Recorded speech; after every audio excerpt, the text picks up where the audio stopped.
The twin suns bore down mercilessly on the abandoned alien bazaar, casting elongated shadows across corroded stalls and shattered tech. Heat haze shimmered above the cracked ground, and gusts of scorching wind carried the acrid scent of burnt circuitry. Jace pulled his tattered hood lower, shielding his eyes from the relentless glare as he picked through the remnants of what had once been a thriving marketplace. He was a fixer, a human scavenger with skilled hands and a desperate need for his next paycheck. The desert world was dying, much like most of the technology scattered around him, but even broken things had value to the right buyer. His worn boots kicked up dust as he moved methodically between vendor stands, calloused fingers testing connections and pocketing salvageable components. The bazaar had been abandoned in haste.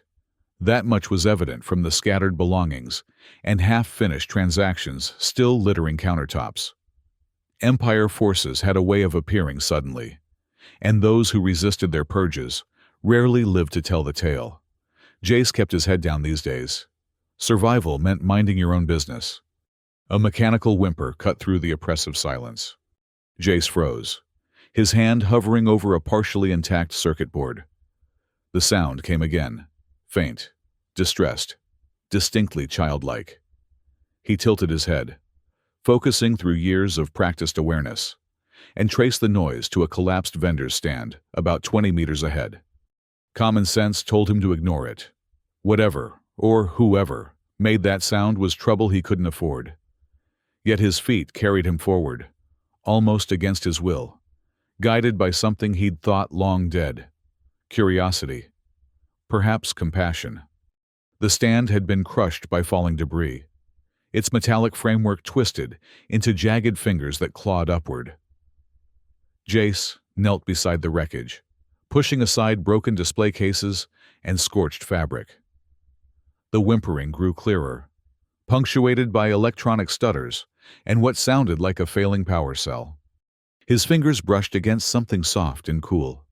Carefully, he shifted a heavy metal panel and found himself staring into wide, silvery eyes. An infant alien lay nestled in a makeshift nest of torn fabric.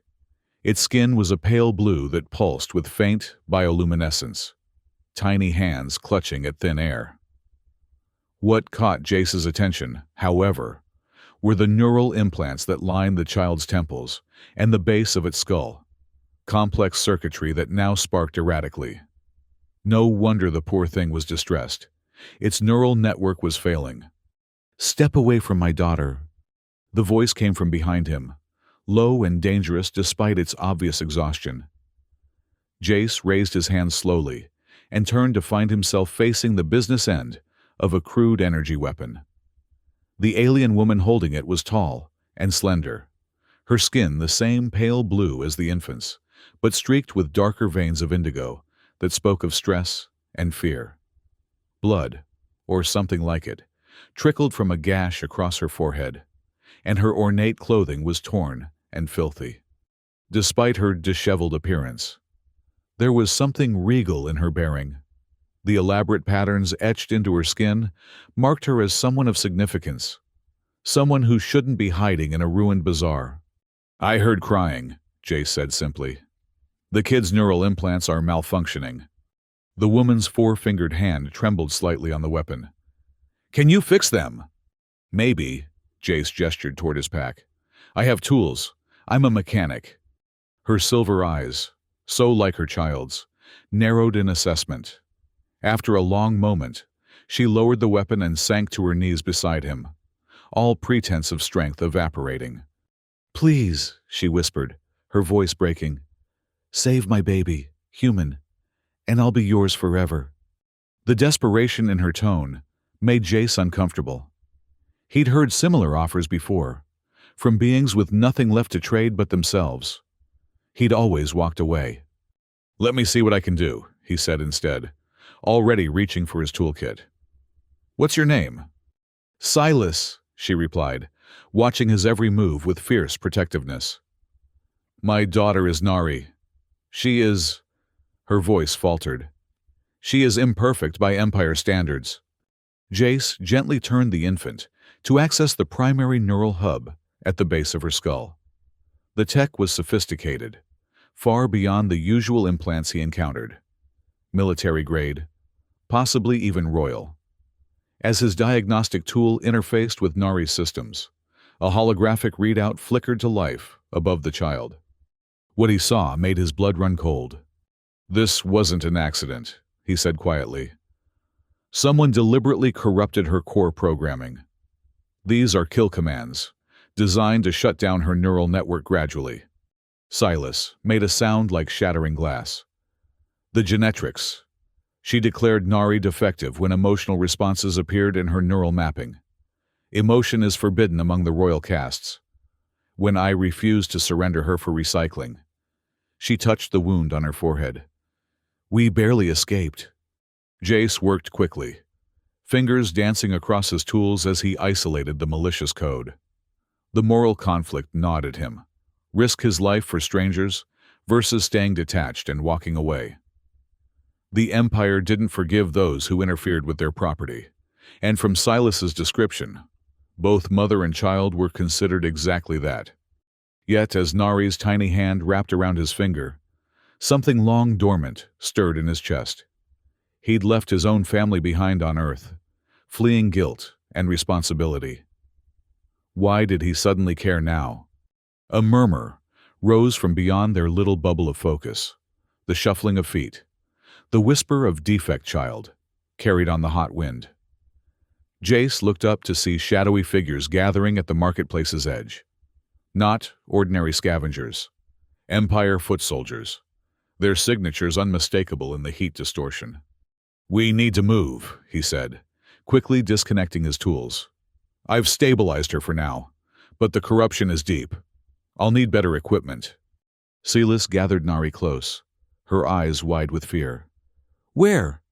Jace shouldered his pack and pulled a small sphere from a hidden pocket. "Ever seen an EMP grenade?" "Is that what that junk is?"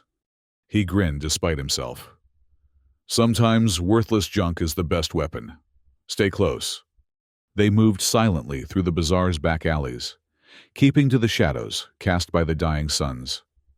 The foot soldiers' patrol drones buzzed overhead, their sensors sweeping methodically for unauthorized life forms. Jace counted silently, tracking their pattern, then tossed the jury-rigged EMP sphere high into the air. The pulse rippled outward in an invisible wave. The drones dropped from the sky like dead insects, circuits fried. In the momentary confusion, Jace grabbed Silas's arm and ran, pulling her toward the bazaar's western edge, where the ground fell away into darkness. "Down there," he panted, pointing to a narrow opening partially hidden by debris. "Old metro shaft. Leads to the Undercity." Silas hesitated, clutching Nari tighter as the child whimpered. "You've been there before." "Once. There's a scrap fortress. People who stay off the Empire's radar." A shout rose behind them. The foot soldiers had spotted them. Jace reached for Silas's hand. "Trust me or die here," he said simply. Their eyes met, and in that moment, something unspoken passed between them. Recognition of shared desperation. Perhaps. She placed her hand in his, and together they plunged into the darkness of the metro shaft, leaving the harsh sunlight behind. The descent was treacherous, the ancient maintenance ladder groaning under their weight. Nari remained mercifully quiet, lulled into unconsciousness by her failing systems, a mixed blessing that worried Jace more than he cared to admit. When they finally reached the bottom, the darkness was nearly absolute, broken only by the faint bioluminescence of Silas's skin. "Why are you helping us?" she asked, as they navigated the abandoned tunnel. "What do you truly want in return?" The question caught him off guard. "Not what you offered," he said gruffly. "I'm not that kind of man." "Then what kind are you, Jace the Fixer?" He didn't answer immediately. Memories of Earth flooding back. A home he'd abandoned. A family he'd failed.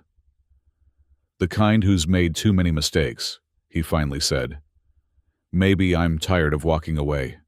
Silas was silent for a long moment. "On my world, I was royal caste," she said finally. a breeder, selected for genetic compatibility with the highest bloodlines. We are not permitted to raise our children. They belong to the Empire from conception. But Nari, her voice softened. Nari was different. She reached for me. She cried when they took her for neural implantation. No royal child has shown such emotion in 10 generations. And that's a bad thing? It is treason, Silas whispered. Emotion leads to attachment. Attachment leads to prioritizing individuals over the collective. The Empire calls it corruption. Jace thought of the Earth he'd left behind, where emotions ran unchecked and caused both tremendous suffering and profound joy. Sounds like your Empire could use a little corruption. The tunnel widened as they approached the Undercity, dim lights appearing along the walls like distant stars. The scrap fortress rose before them, a chaotic monument to survival built from the cast-offs of a dozen worlds. Makeshift dwellings clung to rusted support beams, connected by precarious walkways and elevator platforms that creaked and swayed with every gust of stale air. Jace led them to a particular dwelling marked with symbol sequences he remembered from his previous visit. Inside, a being who appeared to be assembled from spare parts herself lounged amid piles of contraband technology. Her name was Azra, and she was the closest thing to a friend Jace had on this forsaken planet. Twice in one lunar cycle, she remarked, her voice mechanically modulated. Must be my lucky day. Her compound eyes focused on Silas and Nari. Or not. Empire property. You're either brave or suicidal. Need off-world transport, Jace said, ignoring her assessment. And parts for neural repair. Azra made a clicking sound that might have been laughter. Expensive requests. What's your offer? Jace reached into his pack and produced a data crystal. Schematics for the newest Empire interceptors. Shield frequencies included. The smuggler's eyes dilated with interest. Where did you get this? Does it matter? It's genuine. Azra examined the crystal, then nodded slowly. 3 days. That's when my next ship arrives. If you're still alive by then. It wasn't the answer Jace wanted, but it was better than nothing. He negotiated for a secure room and the parts he needed, then settled Silas and Nari into the relative safety of Azra's compound. That night, as Jace worked on Nari's neural implants, Silas watched with a mixture of fear and fascination. The child lay between them, occasionally making soft sounds as Jace carefully rewired damaged pathways. My people have songs, Silas said suddenly. Ancient lullabies that predate the Empire. They are forbidden now. But my maternal predecessor taught me in secret. She hesitated, then began to sing softly, her voice lilting in a melody that seemed to shimmer in the dim light. Jace's hands stilled as he listened. The song had no words he could understand, yet its emotion transcended language. It spoke of loss and hope, of bonds that could not be broken by distance or time. She's stabilizing, he murmured, surprised. Her neural patterns are responding to your voice. Silas continued singing, tears trailing silently down her face. Jace returned to his work, adjusting circuits and replacing corrupted code. Together, they created a moment of peace in the chaos of their flight. A human with skilled hands and an alien mother with songs from a forgotten time. Both fighting to save a child neither had expected to care for. Why did you leave Earth? Silas asked later, as Nari slept more peacefully than before. Jace's hands faltered. It had been years since anyone had asked about his past. War, he said simply. Not like your empire, messier, less organized. Just humans killing humans over resources and old grudges. You fought? I built weapons. The admission still tasted bitter. Thought I was protecting my country, my family. Then, one of my designs was used on a civilian target. He closed his eyes briefly. My wife couldn't look at me afterward. My daughter stopped speaking to me, so I left. Thought it would be easier for them without a monster in the house. Silas was quiet for a long moment. Earlier today, I offered myself to you, she finally said. Not from choice, but desperation. In the Empire, my body has never been my own. It is a resource to be used, a vessel for superior genetics. Her fingers traced one of the elaborate patterns on her arm. These marks record my breeding value. 27 royal offspring I have produced, all taken at birth. Nari is the only one I ever held. The vulnerability of her confession humbled him. They were two broken beings from different worlds, each carrying the weight of choices made and unmade. We'll get her somewhere safe, Jace promised. Both of you. For 3 days, they existed in a strange limbo of cautious hope. Jace worked on Nari's implants, gradually purging the kill commands and stabilizing her neural pathways. Silas shared more songs, teaching Jace the melody of one particularly soothing lullaby that seemed to delight the infant. In quiet moments, he found himself humming it while he worked. But peace never lasted long in the shadow of the Empire. On the morning of the 3rd day, as they prepared for Azra's arrival, alarm klaxons echoed through the scrap fortress. "Soul Hunters!" Azra announced, bursting into their room. "Empire's elite trackers! They've deployed scent-tracking tech in the upper tunnels." Jace's blood ran cold. Soul Hunters were the stuff of nightmares, genetically engineered assassins who never abandoned a target. "How did they find us?" "Doesn't matter," Azra replied grimly. "What matters is they're here, and my ship is still 6 hours out." Silas clutched Nari to her chest, the child now alert and staring with those unsettling silver eyes. "What do we do?" Jace's mind raced. "The northeast maintenance tunnel," he said to Azra. "It connects to the old water treatment facility, right?" The smuggler nodded. "It's unstable. Had a partial collapse last season." "Perfect." Jace began gathering his tools. "I can rig the supports to bring down the rest of it. Buy us time." Azra's mechanical eyes whirred as she refocused. "You'll need a distraction to reach it. The Soul Hunters have already sealed the main exits. Can you provide one?" She made that clicking laugh again. "For those schematics, I'll give you the best light show this side of the galactic core." They moved quickly, gathering only essentials. As they prepared to leave, Jace pulled Silas aside. "If something happens to me," he said quietly, "the ship will land at the old loading dock. Azra will get you off-world. She's already paid." Silas gripped his arm, her fingers cool against his skin. "We go together, or not at all." He wanted to argue, but recognized the futility. In just 3 days, their fates had become inexplicably intertwined. Instead, he nodded and led them through the warren of passages that made up Azra's territory. True to her word, the smuggler created a spectacular diversion. Something in the western quadrant exploded with blinding intensity, drawing shouts and the thunder of booted feet. In the confusion, Jace, Silas, and Nari slipped into the maintenance tunnel, a narrow passage thick with the musty scent of disuse. They had covered perhaps half the distance when the first hunter appeared behind them, a sleek, pale figure with eyes like burning coals. It moved with unnatural speed, closing the gap before Jace could even shout a warning.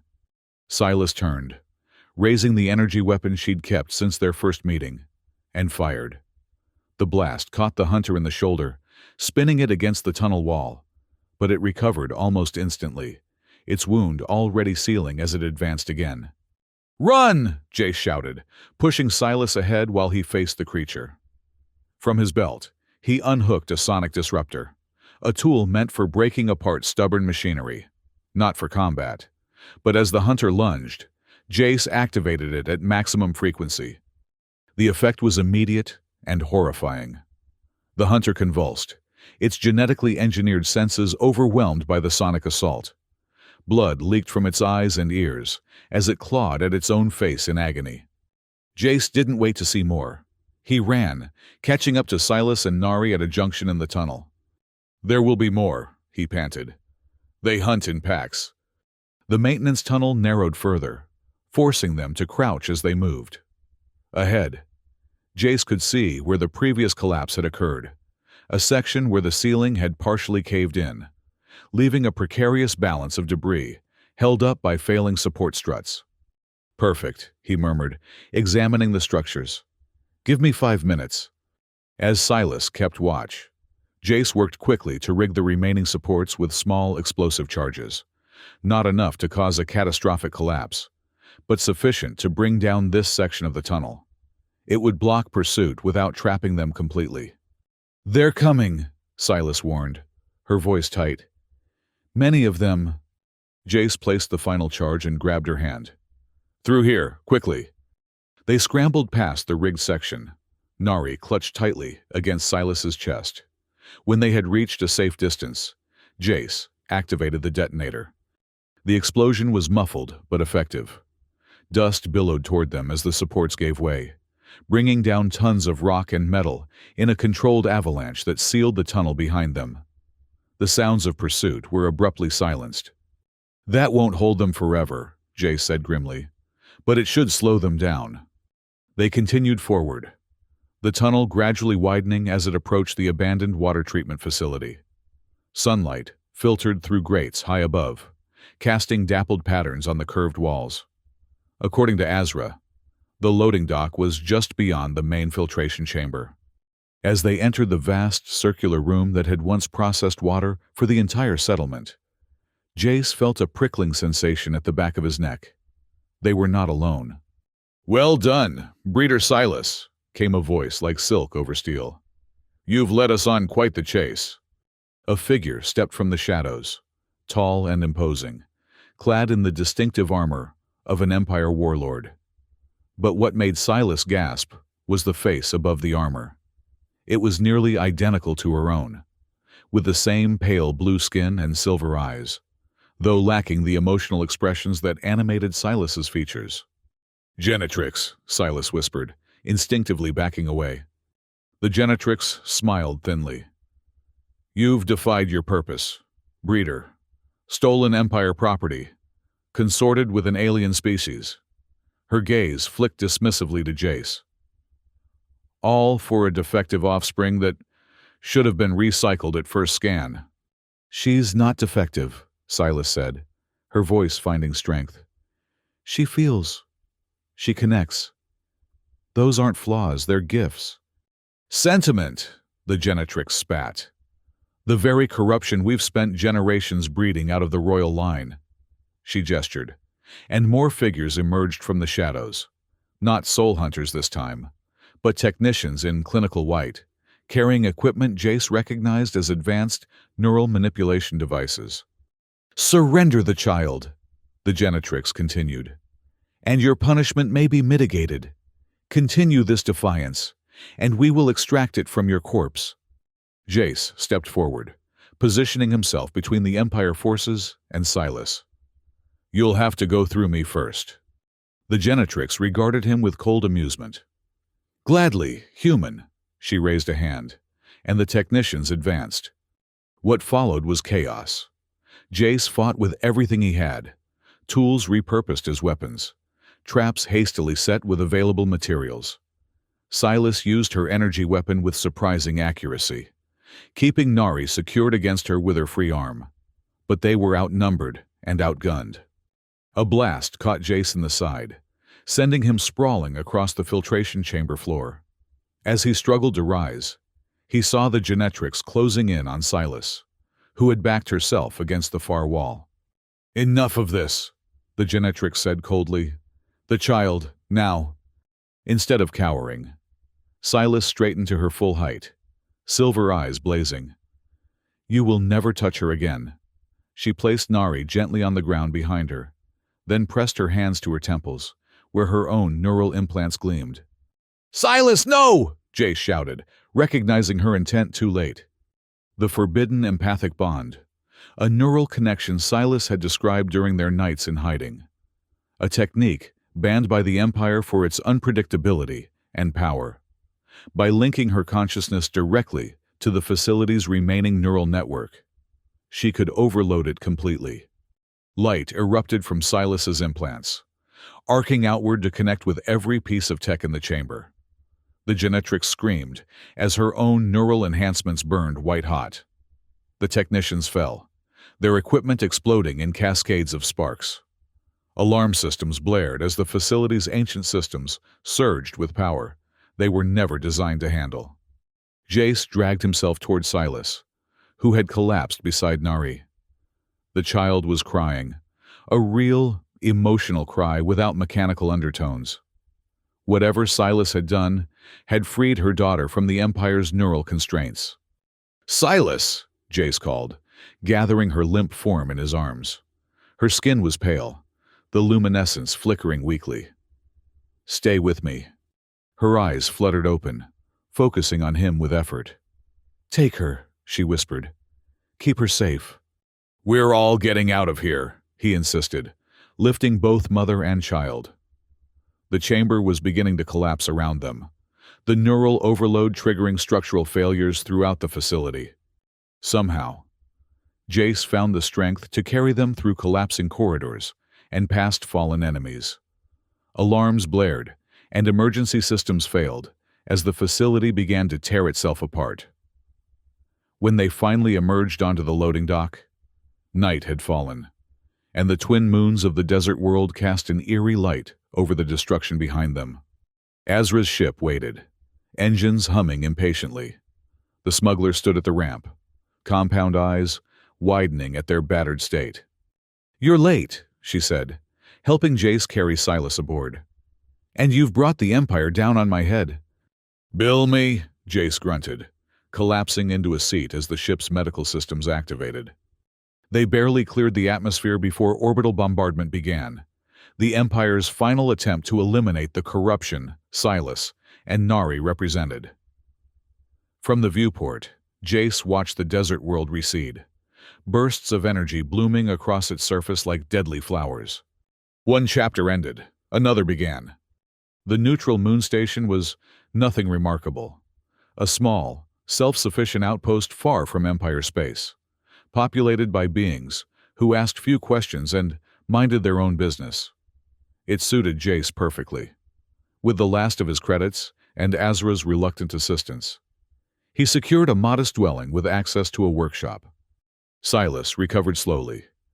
The neural overload had damaged her implants beyond repair, leaving her with chronic pain and occasional seizures. But as weeks passed, she regained strength enough to tend the small hydroponic garden they established in their dwelling solarium. Nari, freed from the Empire's neural constraints, developed with astonishing speed, curious, expressive, and deeply attached to both her mother and the human who had helped save her. They built a life together, piece by piece. Jace set up a repair business, using his skills to mend the station residents' tech in exchange for supplies and goodwill. Silas taught language classes, sharing her knowledge of various galactic dialects with traders and travelers. In the evenings, they would sit beneath the artificial sky dome, watching the stars, while Nari played at their feet. "Do you regret it?" Silas asked one night, as Nari dozed between them. "Helping us? Leaving everything behind?" Jace considered the question, watching the child's peaceful breathing. "I left everything behind long before I met you," he said finally. "Earth, my family. I was just existing, not living." He reached across Nari to take Silas's hand. "You gave me a reason to build something again." "We are not what you lost," she said softly. "No," he agreed. "You're what I found when I wasn't looking." It wasn't perfect. The Empire's reach was vast, and they lived with the constant awareness that discovery meant death. Jace installed security systems throughout their dwelling, taught Silas to use human weapons, and established emergency protocols should the worst happen. Paranoia became their companion, but they refused to let it rule them. Months passed. Nari's first birthday, measured in standard galactic cycles, was celebrated with a small cake synthesized from hydroponic fruits and a toy Jace had crafted from spare parts. The child laughed and clapped her four-fingered hands, her silver eyes bright with joy. That night, after Nari was asleep, Silas approached Jace in his workshop. She held something wrapped in soft fabric. "On my world," she said hesitantly, "familial bonds are marked with shared patterns." She unwrapped the bundle to reveal a small, pen-like device. "This is a pattern etcher. It would be an honor if you would accept a mark of connection to us." Jace set down his tools, understanding the significance of what she offered. In a culture where emotion was forbidden, where family bonds were systematically destroyed, this gesture represented the ultimate defiance. "Show me," he said quietly. Silas took his hand and, with careful precision, etched a small pattern onto his wrist. 3 interlocking circles that matched a design she and Nari both carried. "Now we are connected," she whispered. "By choice, not command." Their lips met in a kiss that had been months in coming, tentative at first, then deepening with shared understanding. They were two beings who had lost everything, found each other in the darkest circumstances, and chosen to build something new from the ruins. Later, as they lay together in the quiet of their shared room, a proximity alarm shattered the peace. Jace was on his feet instantly, accessing the security feed. A vessel had docked at the station, sleek, black, unmistakably Empire design. "Soul hunters," he said grimly. "They've found us." They moved with practiced efficiency, gathering only essentials. Nari, awakened by the commotion, watched with solemn eyes that seemed to understand too much for her young age. As Silas prepared the emergency packs, Jace knelt before the child. "Remember the game we practiced?" he asked gently. "The quiet game?" Nari nodded, placing a finger against her lips.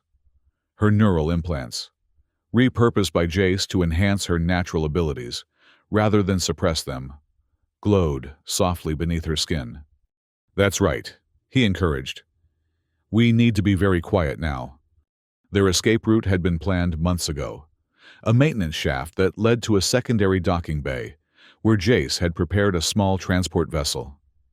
They moved silently through the station's service corridors, avoiding the main thoroughfares where Empire agents would surely be searching. They were nearly at the docking bay when footsteps echoed ahead. Jace signaled for Silas and Nari to hold position while he scouted forward. Peering around a corner, he saw 2 soul hunters examining the entrance to the bay. So close, yet impossibly far. He rejoined Silas, explaining the situation in hushed tones. "There's another way," he said, thinking quickly. "The exterior maintenance access. It's exposed to vacuum, but there are emergency suits in the storage locker." Silas nodded, her expression resolute. "Lead on." The storage locker yielded 3 emergency vacuum suits, 2 adult-sized and 1 child-sized, likely meant for station technicians and their apprentices. As they helped Nari into the smallest suit, the child remained remarkably calm, those silver eyes watching them with trust that tightened Jace's throat. "Listen carefully," he told her, sealing the suit's faceplate. "We're going for a spacewalk. You'll be tethered to your mother the whole time. Just follow her lead, and I'll be right behind you." Nari nodded solemnly. Jace helped Silas into her suit, then donned his own. The exterior access hatch required authorization, but he'd long since hacked the station's security protocols. The airlock cycled, warning lights flashed, and then they were stepping out into the void. The station stretched before them, a sprawling construction of metal and composite materials against the backdrop of endless stars. Their destination, the secondary docking bay, was visible as a small protrusion on the station's far side. Between lay a maze of maintenance gantries and exposed structural elements, a treacherous path never meant for evacuation. Silas secured Nari's tether to her suit, then took the lead, her movements graceful despite the bulky emergency gear. Jace followed, constantly scanning for pursuit. They made steady progress, moving from handhold to handhold in the near silence of space, broken only by their breathing and occasional reassurances over the suit communicators.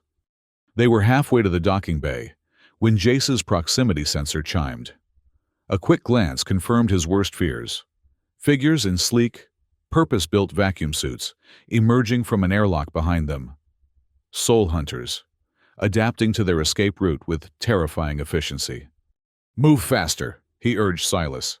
"They've found us." They abandoned caution for speed, pushing the limits of the emergency suit's mobility.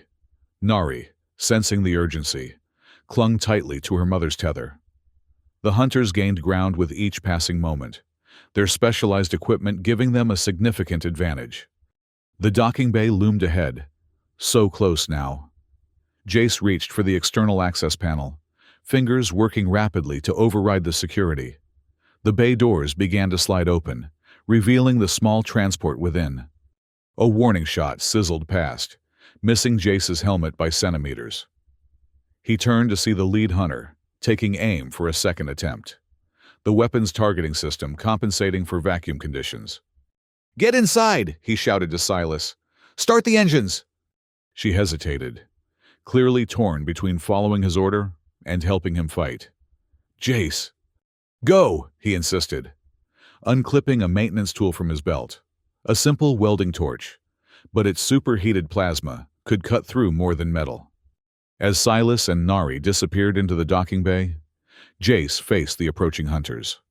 The vacuum negated many of their advantages. No scent tracking, no sound navigation. But they were still lethal predators, engineered for the kill. The lead hunter fired again.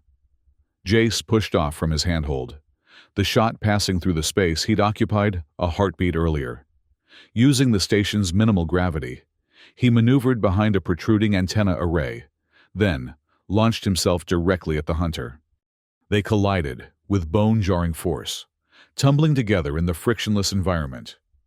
Jace activated the welding torch, the blue-white flame erupting between them. The hunter's specialized suit began to melt where the flame touched, exposing the creature to vacuum. Its silent scream fogged its faceplate as it clawed desperately at the spreading breach. Jace pushed away, letting momentum carry the dying hunter into the second attacker. In the confusion, he propelled himself back toward the docking bay, where the transport's engines were now glowing with pre-launch energy. He barely made it inside before Silas sealed the airlock. As atmosphere flooded the chamber, they stripped off their helmets, gasping in the recycled air. "Are you hurt?" Silas demanded, checking him for injuries, even as she guided the ship away from the station. "I'm fine," Jace assured her, though his muscles screamed from exertion. He turned to Nari, who watched them with those unnervingly perceptive eyes. "You did great, kid. Best spacewalker I've ever seen." The child's solemn expression broke into a smile that could have illuminated the darkest corner of space. They accelerated away from the moon station, setting course for the galactic rim, a region of scattered outposts and independent colonies where the Empire's influence was minimal. As the autopilot engaged, Silas joined Jace in the small cabin area, where Nari had already fallen asleep, exhausted by their escape. "They'll never stop hunting us, will they?" Silas asked quietly. Jace took her hand, their fingers intertwining, 4 slender blue digits wrapped around 5 human ones. "Probably not," he admitted. "But they'll have to search a very big galaxy." "And we'll be ready," she said, touching the pattern etched on his wrist. Together, they sat in companionable silence, watching the stars streak past. After a while, Nari stirred, climbing onto Jace's lap with the unconscious trust of a child who had never known betrayal from this human who had become her protector. From her pocket, she pulled a small electronic pad and stylus, a birthday gift from Jace, meant for learning but often used for her increasingly elaborate drawings. With careful concentration, she sketched 3 figures standing beneath twin moons, one tall and human, one elegant and blue-skinned, and between them a small child with silver eyes. Family, rendered in a child's simple lines, but unmistakable in its meaning. Silas leaned against Jace's shoulder, watching their daughter create. In a voice just above a whisper, she recited words that sounded like a promise and a prayer. For every child they break, we will stand together. Jace tightened his arm around her. The human mechanic who had found redemption in an alien family he never expected. Outside, the galaxy spread before them, vast and dangerous, but also filled with possibilities. They were three beings united against an empire, carrying a simple truth that might someday change worlds. Love, freely chosen, was the most powerful force in any universe. And as their ship carried them toward an uncertain future, that truth burned brighter than any star they passed, a defiance and a hope that no empire could extinguish.